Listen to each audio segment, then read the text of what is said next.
রণবীর কাপুর কি পারবে আমাদের ইমোশনের মর্যাদা দিতে, নাকি আদি পুরুষের পর বলিউড ঠিক সেম ভাবে আমাদের ধর্মীয় ভাবনায় আঘাত করছে? So WhatsApp cinema lovers, welcome back to Ujjwal Cinemas. তো আজকের আলোচনা হচ্ছে নীতিশ তিওয়ারি রামায়ণ সিনেমা নিয়ে। কিন্তু সারা বিশ্ব জুড়ে কিন্তু একটা সমালোচনা হচ্ছে যে এই সিনেমায় যে কাস্টিং করা হয়েছে রণবীর কাপুরকে, সেটা কিন্তু ভুল কাস্টিং। সবাই বলছে এটা সব থেকে বড় ভুল কাস্টিং। কেউ কেউ বলছে এই কাস্টিংটাই কিন্তু, এই রাম চরিত্রটা কিন্তু বর্তমানে কিন্তু সেরা রাম হতে পারে। সো এটা রণবীর কাপুরকে সেই রাম চরিত্রে মানাচ্ছে না, বা ভুল কাস্টিং, কেউ বলছে এটা বেস্ট কাস্টিং। সো এই পুরো বিষয়টা নিয়ে কিন্তু পুরো সিনেমাতে, পুরো সোশ্যাল মিডিয়ায় কিন্তু এই বিষয়টা নিয়ে কিন্তু চর্চা হচ্ছে। এবার মানে মূল যে বিষয় সেটা হচ্ছে, মানে কিছু কিছু মানুষ পছন্দ করছে না, কিছু কিছু মানুষ বলছে রণবীর কাপুরকে এই চরিত্রটা মানাচ্ছে না, কিছু কিছু মানুষ 4,000 কোটি টাকার একটা সিনেমা যা রিলিজ হওয়ার আগেই বলেছে ফ্লপ হয়ে যাবে। সো ওভারঅল কেন মানুষ এই সিনেমাটাকে পছন্দ করছে না, কেন রণবীর কাপুরকে এই আমাদের মর্যাদা পুরুষোত্তম রাম চরিত্র কেউ পছন্দ করছে না, কেন এই সিনেমাকে বিভিন্ন কাস্টিং নিয়ে বা এই সিনেমাটাকে অ্যাকসেপ্ট করতে পারছে না এটা 4,000 কোটি টাকার সিনেমা বলে। সো এই পুরো বিষয়টা নিয়ে কিন্তু আজকের এই ভিডিওতে কথা বলবো আমরা। কোনো ইমোশন নয়, লজিক দিয়ে কথা বলবো। কেন লজিক দিয়ে কথা বলবো, অর্থাৎ কেন রণবীর কাপুরকে এই সিনেমাতে রাম চরিত্রে কাস্টিং করা হয়েছে, এবং কেন আমার মতে মনে হয় যে রণবীর কাপুর কিন্তু এই রাম চরিত্রে কিন্তু বেস্ট পারফরমেন্স দিতে পারে। হয়তো এই বর্তমান সময়ের কিন্তু বেস্ট শ্রীরাম চরিত্র যদি দেখা যায়, কিন্তু রণবীর কাপুর কিন্তু হতে পারে, এবং এটা বেস্ট কাস্টিং হতে পারে।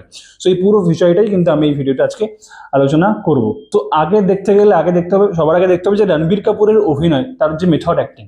রণবীর কাপুর তো এখানে শ্রীরাম চরিত্রে অভিনয় করছে, অনেকে বলছে রণবীর কাপুর কে মানাচ্ছে না, রণবীর কাপুরকে শ্রীরাম চরিত্রে অভিনয় করা সেই ক্ষমতায় তৈরি হয়নি। সো আমি বলি, একজন রণবীর কাপুরের যে অভিনয় দক্ষতা সেটা কিন্তু আমরা অনেক আগে দেখেছি।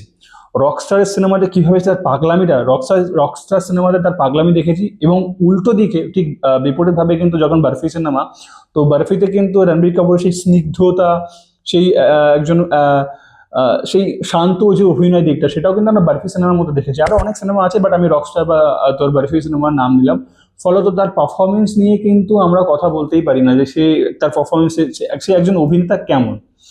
এবং সেই রাম চরিত্রে অভিনয় করার ক্ষেত্রে যদি তার ডেডিকেশনের কথা বলি, তাহলে শোনা গেছে এই চরিত্রে অভিনয় করার জন্য একটা সময় পর থেকে নাকি রণবীর কাপুর পুরোপুরিভাবে তোর মাছ মাংস ইত্যাদি ত্যাগ করেছিল, এবং সম্পূর্ণভাবে নিরামিষ ভোজ আহার করতো। তো এবং একটা সময় পরে জানা গেছে যে এই চরিত্রে শুধুমাত্র পবিত্রতা বজায় রাখতে তার এই তিনি এটা করেছিল যে সম্পূর্ণ নিরামিষ ভোজ আহার করতে, এবং প্লাস পুরো মদ মাংস থেকে, বিভিন্ন জিনিস থেকে ডিট্যাচ হয়েছিল। সো তার ডেডিকেশন দিয়ে কিন্তু সেই কাজটা করেছে, এবং তার পারফরমেন্সের দিক থেকে দেখতে গেলে কিন্তু রণবীর কাপুরের অনেক পুরানো কিছু সিনেমা আছে, বা বেশ কিছু সিনেমায় কিন্তু এমন পারফরমেন্স দিয়েছে। সো ফলত রণবীর কাপুরকে একেবারেই কিন্তু তাচ্ছিল্য করা যায় না যে এই রাম চরিত্রে তাকে কিন্তু মানাবে না। তো আর একটা ব্যাপার হচ্ছে যে লুকিং। অনেকে বলছে হ্যাঁ, লুক তো ম্যাটার করে বস। যে অনেকে বলছে যে রণবীর কাপুরকে সেই রাম চরিত্রে এত মর্যাদা পুরুষোত্তম হিসেবে মানাচ্ছে না, তাকে সেই সেই লুকটাই, সেই ফিলটাই আসছে না। সো লুক ম্যাটার করে, অবশ্যই লুক ম্যাটার করে। তবে আমার মনে হয়, এবং অনেকে বলছে যে রণবীর কাপুরকে কিন্তু অনেকটা চকোলেটি বয়েস লাগছে, বা অনেকটা কিন্তু আধুনিক, মানে অনেকটা আধুনিকের ওই ব্যাপারটা লাগছে। কিন্তু সেই দিক থেকে দেখতে গেলে লুক তো ম্যাটার করে, কিন্তু আলটিমেট কিন্তু এরকম একটা বিগ বাজেটের সিনেমায়, এরকম একটা মর্যাদা পুরুষোত্তম সেই রাম চরিত্রে আলটিমেট কিন্তু ম্যাটার করে পারফরমেন্স, তার অভিনয়। অভিনয় যদি ভালো হয়, তার পারফরমেন্স যদি ভালো হয়, তাহলে কিন্তু বাকি সবকিছু কিন্তু গৌণ হয়ে যাবে। ফলত লুক ম্যাটার করলেও বা তার পারফরমেন্স যদি ভালো হয়, তাহলে কিন্তু বাকি সবকিছু, অন্য কিছু কিন্তু ম্যাটার করবে না। সো রণবীর কাপুরের পারফরমেন্সের উপরে ভরসা রাখা যায়। এবং দ্বিতীয় কথা হচ্ছে ডিরেক্টর নীতিশ তিওয়ারি ভীষণ একজন পরিচালক যিনি কিন্তু খুব ভালো করে কিন্তু গল্প বলতে পারেন। অর্থাৎ আমি নীতিশ তিওয়ারির কথা কেন বলছি, যে যেহেতু নীতিশ তিওয়ারি এই রামায়ণ সিনেমায় কাস্টিং হিসাবে রামকে ভাবা হয়েছে। আমি যদি একটু আগে দেখি যে নীতিশ তিওয়ারি যে সিনেমা, যেমন ছিছোরে বা দাঙ্গাল, সেই সিনেমাগুলোতে কিন্তু যেভাবে নীতিশ তিওয়ারি গল্প বলে, স্টোরি টেলিং করে, অ্যাজ এ অডিয়েন্স কিন্তু খুব ভালো করে বুঝতে পারি, অডিয়েন্সের সঙ্গে কিন্তু সেই তার বানানো সিনেমা খুব ভালো করে কিন্তু ইম্প্যাক্ট করতে পারে। অর্থাৎ তার গল্প বলার ধরন কিন্তু খুব ভালো, সে কিন্তু মানুষের ইমোশনটা বোঝে, অর্থাৎ অডিয়েন্স কি চাইছে, অডিয়েন্স কেমন জিনিস ভালোবাসতে পারে, সেটা কিন্তু নীতিশ তিওয়ারি কিন্তু খুব ভালো বোঝে। সেটা সেটা কিন্তু ছিছোরে প্লাস দাঙ্গালের মধ্যে দিয়ে তিনি দেখিয়ে গেছেন। ফলত রামায়ণের মতো একটা বিগ বাজেটের সিনেমাতে যে এই ভুল কাস্টিং ট্যাগটা উঠে আসছে নীতিশ তিওয়ারির মাধ্যমে, সেটা কিন্তু নাও হতে পারে। অর্থাৎ রামায়ণের মতো একটা 4,000 কোটি টাকার সিনেমা, এবং যেটা শুধু টাকার বিষয় না, যেটা হচ্ছে আমাদের ভারতবর্ষের মানুষের কাছে একটা মাইথোলজিক্যাল, অর্থাৎ আমাদের একটা ধার্মিক দিক, মানে একটা ইমোশন আমাদের কাছে। সেইখানে সেই রামচরিত্রে যখন কাস্টিং করছে রণবীর কাপুরকে, নিশ্চয়ই নীতিশ তিওয়ারির কিছু একটা আলাদা ভিশন আছে। এবং হয়তো সে এই রামচরিত্রে তাকে রণবীর কাপুরকে কাস্টিং করার আগে হয়তো অনেক অনেক মাস ধরে তাকে লুক টেস্ট করেছে, এবং ফাইনালি গিয়ে হয়তো তারপরে কিন্তু রণবীর কাপুরকে এই চরিত্রে কিন্তু কাস্ট করেছে। ফলত ডিরেক্টর নীতিশ তিওয়ারির উপর কিন্তু ভরসা রাখা যায় যে তার যেই কথা, তার যে গল্প বলার ধরন, তার সিনেমাতে যেমন ছিছোড়ে, যেমন দাঙ্গাল, এই সিনেমাকে যেমন কাস্টিং করেছিল এবং যেগুলো মানুষের মধ্যে এত ইম্প্যাক্ট করেছিল, মানুষের ইমোশনের সঙ্গে টাচ হয়েছিল, সেই মানুষটি কিন্তু ডিরেক্টর নীতিশ তিওয়ারি কিন্তু এত বড় ভুল কাস্টিং করবে সেটা কিন্তু হতেই পারে না। ফলত আর যদি রইল আমাদের রামায়ণ সিনেমা নিয়ে, তো এরকম একটা মহাকাব্যিক বিষয়কে নিয়ে কিন্তু নীতিশ তিওয়ারি মানে আশা করি ছেলেখেলা করবে না, তিনি ভুল কিছু দেখাবেন না। তিনি মানে ভারতবর্ষের মানুষের এই আবেগটা, অর্থাৎ মাইথোলজিক্যাল যে আমাদের মহাকাব্যিক যে তোর এই যে রামায়ণ নিয়ে যে সিনেমাটা হচ্ছে, তিনি কিন্তু আশা করি মানে তিনি এমন পরিচালক, তিনি কিন্তু মানুষের ইমোশনটা বুঝবে এবং অডিয়েন্সের সঙ্গে যেভাবে তিনি কানেক্ট করে স্টোরি টেলিং গল্পটা বলে, সেই দিক থেকে দেখতে গেলে কিন্তু আমার মনে হয় না তিনি মানুষকে কিন্তু মানে যেটা হয় যে মানুষের যে প্রত্যাশা সেটাকে নিরাশ করবে। তো আই থিঙ্ক আমার মনে হয় যে পরিচালকের উপর বা পরিচালকের কাস্টিং এর উপরে আর রণবীর কাপুরের অভিনয়ের ওপর এবং প্রিভিয়াস কিছু সিনেমার উপর তার যে অভিনয়, সেগুলোর উপর ভরসা করা উচিত।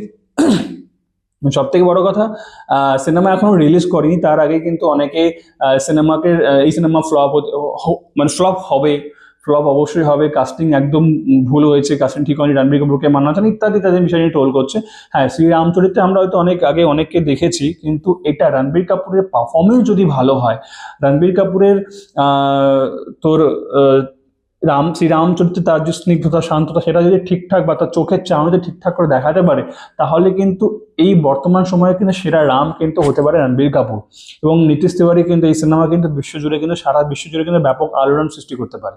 সো ওভারঅল একটা জিনিস আমার মাথায় যেটা আসে, যে মানুষ কেন এই সিনেমাটা অপছন্দ করছে, তার কারণ হচ্ছে বলিউড 600-700 কোটি টাকা দিয়ে যখন আদিপুরুষ 2023 বানিয়েছিল, সেই আদিপুরুষে শ্রীরামকে এমনভাবে প্রেজেন্ট করা হয়েছে, প্লাস দুর্বল ভিএফএক্স দিয়ে যেভাবে গল্পকে বলার চেষ্টা করা হয়েছে, অত কোটি টাকা বাজেটের সিনেমা, তার তৎসত্ত্বেও শ্রীরামকে যেভাবে দেখানো হয়েছে, তারপরে ভিএফএক্স এত দুর্বল ছিল এবং কিছু কিছু জায়গায় মডার্ন স্ল্যাং ইউজ করতে গিয়ে, মডার্নিজম দেখাতে গিয়ে ব্যাপারটা এমন করে ফেলেছে, মানুষ কিন্তু অ্যাজ আ অডিয়েন্স, ভারতবর্ষের মানুষ যারা রাম ভক্ত, তারা কিন্তু অলরেডি কিন্তু ভয়ে আছে যে বলিউড একবার আদিপুরুষ নিয়ে একবার খিল্লি করেছে, সেকেন্ড বার খিল্লি করার কোনো অপশন দেবে না। ফলত সেই জন্য কিন্তু টিজার রিলিজ হওয়ার সঙ্গে সঙ্গে কিন্তু রণবীর কাপুরের তার লুক নিয়ে, ডিরেক্টরের কাস্টিং নিয়ে, তার রণবীর কাপুরের ব্যক্তিগত পারফরমেন্স বা তার ব্যক্তিগত লাইফ নিয়ে, সব কিছু নিয়েই কিন্তু একটা ভীষণ সমালোচনা হচ্ছে। কিন্তু আমি বলবো একজন রিভিউয়ার হিসেবে, একজন সিনেমা রিভিউয়ার হিসেবে আমি বলবো যে সিনেমাটা রিলিজ হোক, পুরো সিনেমাটা সিনেমা হলে গিয়ে দেখো, আমরা সবাই সিনেমা হলে গিয়ে দেখি, তারপরে না হয় যে আমরা বিচার করি যে সিনেমাটা কেমন লেগেছে, ডিরেক্টর ঠিক দেখাতে পেরেছে কি পারেনি, রণবীর কাপুরের পারফরমেন্স কেমন ছিল। হ্যাঁ, এই যে আমরা বলছি রণবীর কাপুরের চরিত্র নিয়ে, রণবীর কাপুরের কাছে কিন্তু একটা বিরাট বড় চ্যালেঞ্জ। এখানে এখন এত রণবীর কাপুর ট্রোল হয়েছে তার ক্যারেক্টার নিয়ে, তার চরিত্র নিয়ে, তার লুক নিয়ে, ফলত রণবীর কাপুর শুধু অভিনয় নিয়ে নয়, মানে রণবীর কাপুর বেস্ট অভিনয় দিয়ে হবে না, রণবীর কাপুরকে কিন্তু এই কোটি কোটি মানুষের ভালোবাসা জিততে হবে। অর্থাৎ এই আমাদের ধার্মিক দিক থেকে দেখতে গেলে, অর্থাৎ আমাদের শ্রীরামের প্রতি যে একটা ভরসা, যে একটা ওই ওই বিষয়টা একটা কানেকশন জড়িয়ে আছে, সেই দিক থেকে দেখতে গেলে কিন্তু এই কোটি কোটি মানুষের একটা ভরসা আছে যে এই সিনেমাটা এরকম হতে পারবে, আমার শ্রীরামকে কিন্তু এইভাবে দেখতে চাইছি। তো সেই জায়গা থেকে দেখতে গেলে শুধুমাত্র অভিনয় নয়, ওভারঅল কিন্তু এই এত কোটি মানুষের কিন্তু বিশ্বাস তাকে জিততে হবে। হয়তো রণবীর কাপুরের ওপরে কিন্তু একটা অনেক বড় চ্যালেঞ্জ আছে, এবং রণবীর কাপুর যদি তার বেস্ট পারফরমেন্স দিতে পারে, তার এই পারফরমেন্স কিন্তু সারা জীবন ধরে কিন্তু মানুষ ভুলবে না, এবং সারা বিশ্ব জুড়ে কিন্তু এই সিনেমাটা অনেক আলোড়ন সৃষ্টি করতে পারে। এবং সব থেকে বড় বিষয় হচ্ছে রণবীর কাপুরের অপোজিটে কিন্তু একটা ওই মাস্কুলিন টাইপে বিরাট বড় কেজিএফ খ্যাত কিন্তু যশ তো রাবণ চরিত্রে অভিনয় করছে। একদিকে রাবণ চরিত্রে যশ, আর সেই রাম চরিত্রে রণবীর কাপুর, এই দুই কম্বিনেশন কিন্তু এই সিনেমার একটা প্লাস পয়েন্ট। ফলত এই সিনেমাটা কিন্তু বিগ সাকসেসফুল হতে পারে যদি স্টোরি টেলিং ঠিক হয়, অভিনয় যদি পারফরমেন্স ঠিক হয়। হাইপ তো এখন থেকে পেয়েছে, যদি একটু পজিটিভ ভাই পায় তাহলে কিন্তু ভীষণ ভালো সিনেমা হতে পারে। আর আদিপুরুষের মধ্যে যদি ওই খিল্লি না করে থাকে তাহলে এই রামায়ণা সিনেমা কিন্তু বেস্ট, কিন্তু 2026-এ কিন্তু ওনার বেস্ট সিনেমা হতে পারে ওভারঅল। সো আমি ফাইনালি বলবো যে সিনেমা হলে রিলিজ হোক, তোমরা ডিরেক্টরের কাজ দেখো, রণবীর কাপুরের অভিনয় দেখো, পুরো সিনেমাটা দেখার পরে তারপরে না হয় বিচার করো যে রণবীর কাপুরকে এই শ্রীরাম চরিত্রে, মর্যাদা পুরুষোত্তম শ্রীরাম চরিত্রে তাকে মানায়নি, জাস্ট ভুল কাস্টিং হয়েছে। এবং এই সব কিছু বিচার তখনই করা উচিত যখন সিনেমাটা আমরা দেখবো, দেখার পরে এই 2-3 মিনিটের টিজার দেখে নয়, পুরো সিনেমাটা দেখার পরেই আমাদের বিচার করা উচিত যে সিনেমাটা কেমন হয়েছে, রণবীর কাপুর কি তার বেস্ট দিতে পেরেছে।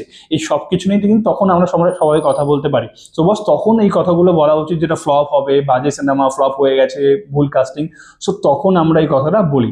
সো এই পুরো বিষয়টা নিয়ে কি তোমরা কি আমার সঙ্গে, আমার এই কথাগুলোর সঙ্গে সহমত, নাকি তোমাদের মনের মধ্যে রণবীর কাপুর ছাড়াও অন্য কোনো অভিনেতার নাম মনে আসছে যে এই শ্রীরাম চরিত্রে আরো ভালো পারফরমেন্স করতে পারতো?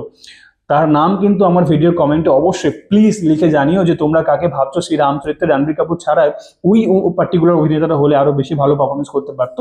সো প্লিজ তোমরা কমেন্টে নামটা লিখে জানিও, আমি অবশ্যই পড়বো। আর এমনই ইন ডেপথ মুভি অ্যানালিসিস এবং প্রতিনিয়ত রিভিউ পেতে এখনই সাবস্ক্রাইব করে উজ্জ্বল সিনেমাস ফ্যামিলির সঙ্গে যুক্ত হয়ে যাও। সো দেখা হচ্ছে নেক্সট ভিডিওতে, ততক্ষণে keep loving cinema, bye bye.